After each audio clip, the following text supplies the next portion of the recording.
Welcome to Pindar Poetry. We hope you learned something new. You will start by powering the main Ax3000 node and connecting it to your modem with an Ethernet cable.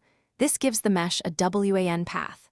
Open the My Home app, sign in, and add a new gateway device. Follow on-screen Bluetooth prompts. Once paired, name the primary node and confirm firmware update availability. Updates fix stability and security, so apply them now before adding satellites. Once the primary is online, power the next Ax3000 satellite and use the My Home app's add device flow to include it in the same network. You must do these additions sequentially. You will monitor LED colors and app signal bars to judge placement. If the satellite shows weak connection, move it closer by 1-2 meters. The why is simple. Better backhaul yields faster client speeds and fewer drops. Now finalize by setting a clear SSID and strong password.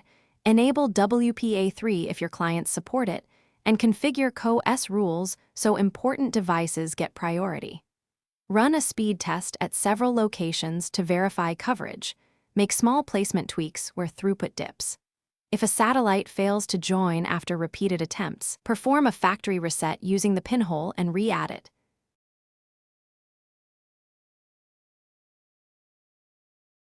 Thanks for watching. Consider subscribing if we helped you.